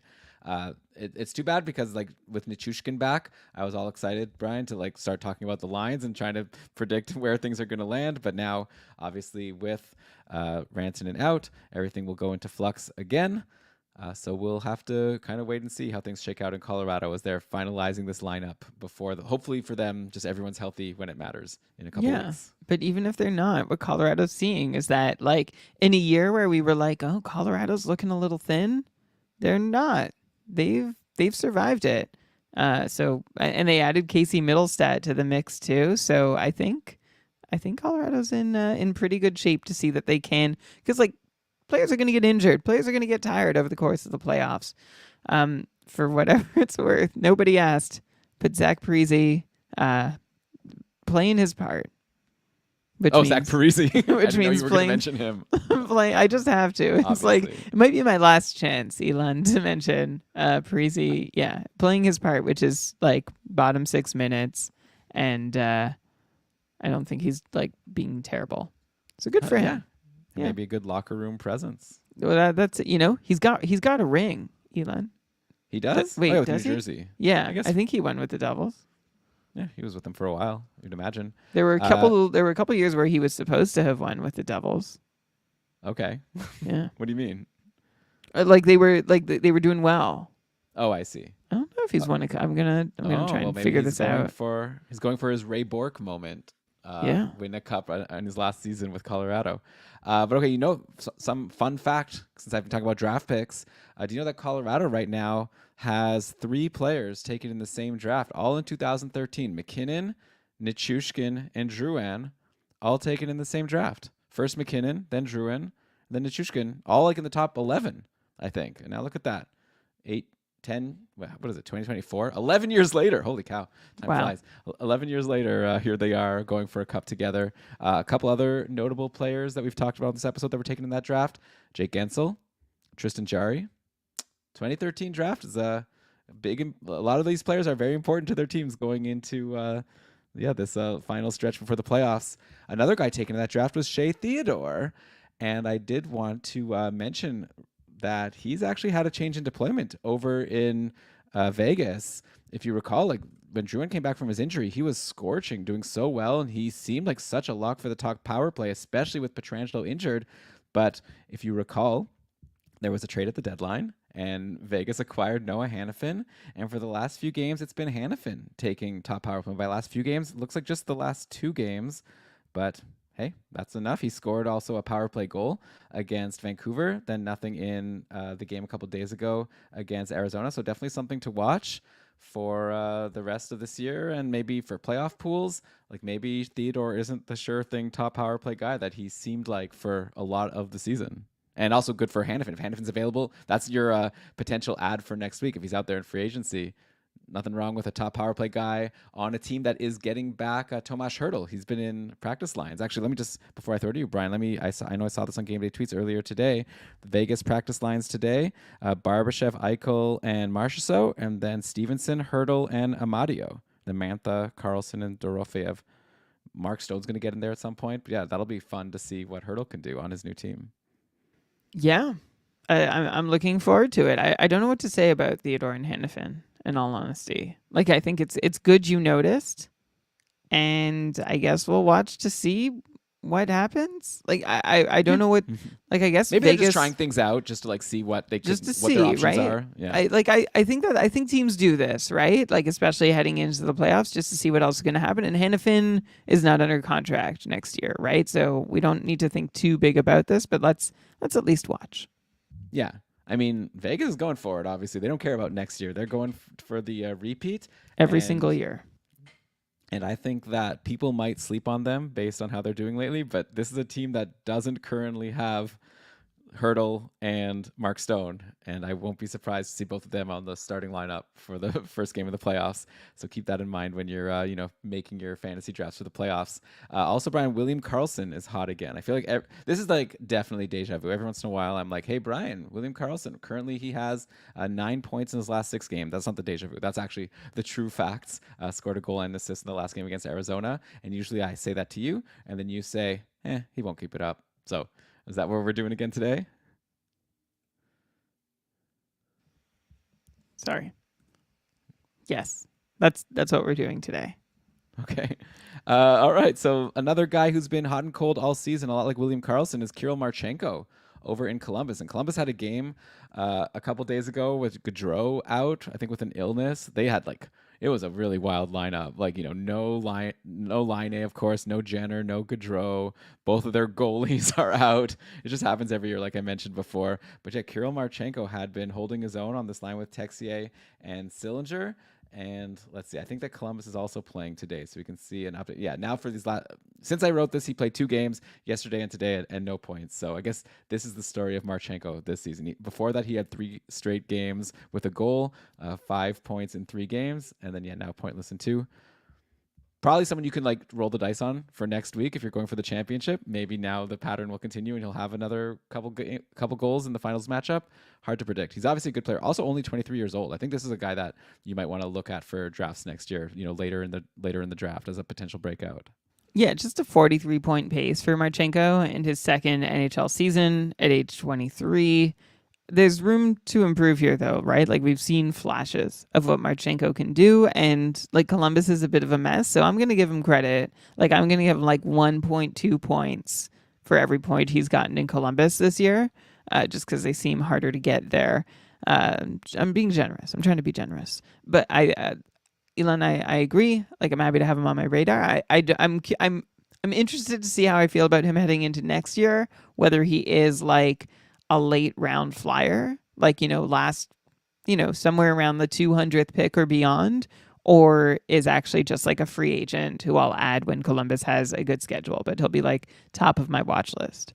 Yeah, well, I remember going into this season, he was really exciting because right in the last preseason games, it was Line A, Gaudreau, and Marchenko was the top line, and also right wing, if you recall, was super hard to find. And so I was oh man, a right wing on the top line, this is gonna be great. And then it then this season happened with Columbus like it always does. So who knows? I guess we'll see exciting preseason lines again, and we'll try to note to self: don't get too excited about preseason lines in Columbus because things changed quickly then, and they could likely change again soon. Or maybe actually that wasn't the line, because now I'm remembering that Fantilli was playing with line A. Maybe it changed early on. I don't know. There's a lot in Columbus that we don't know now. Between just Marchenko, Fantilli, line A, there's a lot. We'll have to wait. Even in net, Tarasov, Merzlikins, great. Yeah, it'll be an interesting year. I assume it'll be a lot like this one, though. Yeah, in the end, it always is. Did we ever mention, by the way, on Florida that Carter Verhaeghe is injured? I don't think we ever actually officially brought that up on the show. So apparently he's out week to week, but the word is he'll be back for the playoffs. So obviously there's no reason for Florida to rush him back. If you're curious what the lines recently, in the meantime, yesterday their lines for their game were Barkov, Tarasenko, and Reinhart, and then Kachuk with Bennett and Nick Cousins. So I guess Verhaeghe is just being replaced with Nick Cousins. So that is a guy you could take a swing on if you're in a super deep league and looking for a streamer next week. But it could also change very quickly. Evan Rodriguez could get back there in the top 6. Right. It's been hard to try and figure out. I actually, going into this week, I was Ito Luostarinen seems like somebody that I would like to add because he was hot and he was on a bit of a run. And I was no. I'm going to go Evan Rodriguez. And then Luostarinen had 8, 10, 11 shots in 4 games and 3 points. I'm these things happen. In Florida, it seems to be hard to, even Rodriguez seemed to be the guy you could guess for the run to come from. But now I think it really could be anyone. Also, Tier 1 Sweden update. Oh. Robert Thomas has scored a goal.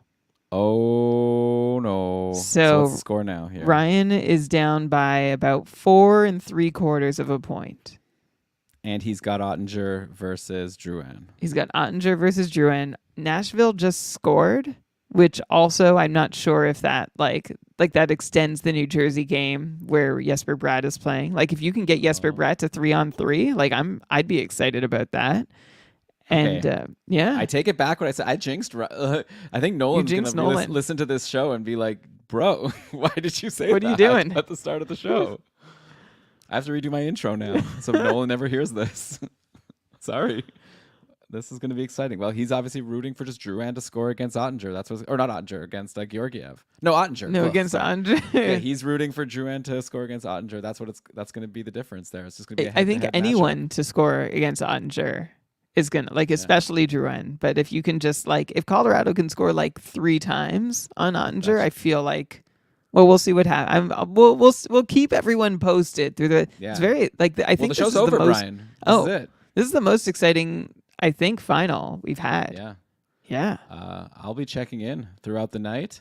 And I guess if you're a patron, you'll find out because we'll do an announcement when we have our Ultimate Champion winner. And obviously, yeah, for the rest of you out there, hopefully you're doing well in your fantasy leagues. And because, like I said, this is the end of the show. Hope you liked it. I think we had a fun run through the league here. I always have a blast talking to Brian about everything going on. And yeah, it's. NHL is a lot of fun. I don't know, like even like Wow. I'm kinda, Elon's like rubbing his eyes while he says this. He's trying No, I'm just really hard saying. to stay in the game and coming up with, NHL is a lot of fun. Well, I'm just saying that as someone who's now like, two of my fantasy leagues ended, at the end of last week, and this couple won. I cared about this week's matchup to win the consolation finals, but I didn't care like that much. So I've sort of switched gears into just like kind of following the league as a fan of the league, and not so much for my fantasy teams, which is a really different, way to watch and think about hockey. Like all of a sudden, I'm like, oh, that's cool. That the Penguins are coming back, and oh, that's cool about Matthias Ekholm doing well. I don't know. For whatever, I don't know. To me, it's a little different. So I was glad that I was able to come and talk to you about all this stuff, Brian. And I look forward to doing a show with you soon. Like I said, we probably won't do one next weekend. We might just wait until the NHL playoffs are set, and then we'll do a playoff preview episode. If you're a patron or if you're interested in becoming one, we've got our patron Keeping Karlsson playoff pool. Registration is open.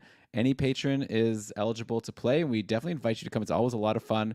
We're going to just, you can have unlimited entrance because we're just going to do as many leagues as possible, probably around 12 to 13, 14 people per league. You'll have a draft. It'll be just for the first round. Once we know how many participants there are, I'll work out how high you need to rank in your division to advance to the next round. And yeah, it's just going to be elimination every single round, and then we redraft for the next round until there'll be a final winner.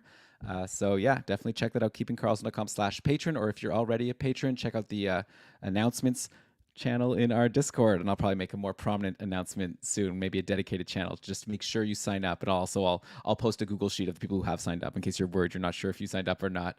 But yeah, again, keepingkarlsson.com/patron for all that information. And with that, Brian, I guess I'm just going to thank the listeners for listening to this season of Keeping Karlsson. Hope you enjoyed it. We'll still be having episodes all throughout the summer, like playoff preview. We'll talk about what's going on in the playoffs. I love throwing questions to Brian in the playoffs of like, how's this performance affecting your opinion for next season? Then Brian like cringes and tries hard to come up with an interesting answer, even though in his head he's like, I don't care. But like Brian's very big on like the playoffs don't really predict next season. But every once in a while I get him to like admit that this actually might be predictive of something that's going to happen in the future. So that's always a lot of fun. And then we'll get into our retrospectives. I love the Red Boy, Green Boys. We'll look at players who had like different first halves and second halves and try to figure out which is more representative of what to expect next season, and all the fun that we have in the offseason. I enjoyed the offseason a lot, and I know a lot of people don't listen to our offseason shows and just come back in time for the start. IMO, you're missing out. So make sure you subscribe to Keeping Karlsson to get everything that we come up with. But with that, Brian, let's cue the outro music, and why don't you go ahead and read us the credits? All right. This episode of the Keeping Karlsson Fantasy Hockey Podcast was presented by Dauber Hockey and powered by our patrons, including our super supporters, Patty, Ricard, Dusty, David, Ryan, Tom, Zach, Andrea, Sammy, Ivan, Philip, Aaron, Patrick, Brian, Jordan, Michael, Don, Roman, Top, Cheese, and Lucas. Thank you all. Thanks, Kevin Hebert, our Cupful coordinator, for the best Cupful season we've ever had. Thank you to all our Cupful managers, all 648 of you. You, like, what a year. Season 10, we've already been planning, but, like, it's coming. 10th anniversary Cupful season. It's going to be amazing. So thanks, Kevin. Thanks, everyone who played this year and stayed with us all the way through. We love and appreciate you. Thank you, Elon and Shams, and if this, then that. for the amazing stream of fancy news at GameDayTweets.com. Follow Not a paid Lewis. sponsor. Follow Lewis, Jeremy, Shams, and Derek at Short Shifts KK, and also, congrats to them on a fantastic season. Especially, that's a brand new crew. Like, that's a rookie season for 3/4 of that group. And Derek, I don't even know if it qualifies as a rookie season. So, like, he's still eligible for the Calder next year. Yeah, he had like his cup of coffee. Yeah. After spending most of the season in the A. Yeah. So thank you all. And thank you, listeners. It's the end of the couple season, not the end of the end. But anyway, we might not be releasing a show next week. So I'm just it seems like a moment. Logo art by BrandonWeeb.com. Outro music by Pat Roach. This episode was researched with help from Dauber Hockey. Frozen Tools, Dauber Prospects, Natural Stat Trick, Evolving Hockey, Cap Friendly, The Athletic, HockeyGoalies.org, Hockey Reference, Hockey Viz, Hockey Database, Elite Prospects, and Yahoo. And also, like we mentioned, Dauber Hockey a lot. And I just want to give a little shout out support to Dauber. And we're always thinking of Dauber and all he's going through. So, all right. Is that I don't want to laugh. I'm definitely gonna edit out my laugh. Sorry, that all right at the end just didn't seem to fit with someone that's going through cancer treatment. Yeah, I guess I think he's been pretty public about it, but I wasn't sure how much to share. So yeah, well, I don't know how to respond to that. So I'll just say, just sending our best to Dauber and everyone listening. Okay, but in different quantities. Yeah, 100%. Sending our best to Dauber. Had a really fun show, Brian, if you recall, with him going into the season, talking about his projections. I really am looking forward to doing that again going into next season. But yeah, Brian, as we await the rest of this fantasy season and watch excitedly to see who's going to make it in the East. The West, we pretty much know, but the East is going to be exciting. What should we all do while we wait to see who's going to be in the playoffs, who's not? Do what you can to make sure that fantasy hockey, including your playoff pools, are for everyone. Nice. Cool. Good show. Thanks, everyone, for watching on the video. Hope you liked it. Less I know than Brian 5 made points. fun about saying how I was rubbing my eye. I guess I am a little tired. But You have been rubbing your eyes through a lot of the show tonight. well, You're tired hopefully... through a lot of this season. Oh, no. Well... I guess that's why why someone unfollowed us on Twitter. No, anyway, just kidding. All right. Elon doesn't want to be in a Twitter beef, but might not be able to help himself. No, from I being definitely in a can. Twitter. I definitely can. I told you I don't have the capacity for it. So. Oh, I would never. Yeah. That's I think the rule of You're the internet. It's the way to be successful, mentally, while being having a presence on the internet is to not argue with anyone about anything. Yeah. The rule is don't on the internet. Yeah. Anyhow. But if you tweeted us... I think I once tweeted a guide of how to tweet. Mm-hmm. And it was step 1, open Twitter. Step 2, compose tweet. Step 3, delete tweet. Step 4, don't post. Did you make that up? That sounds like it could be a popular tweet if someone famous tweeted it. Yeah, I don't know. All right. Well, thanks again, everyone. See you in the patron Discord. Looking forward to it. And Brian, have a great week. Talk to you later. Wow. Thanks, Elon. You too. But I'm going to end the stream, but you have to stay on to make sure the file uploads. Of course. Okay. Bye.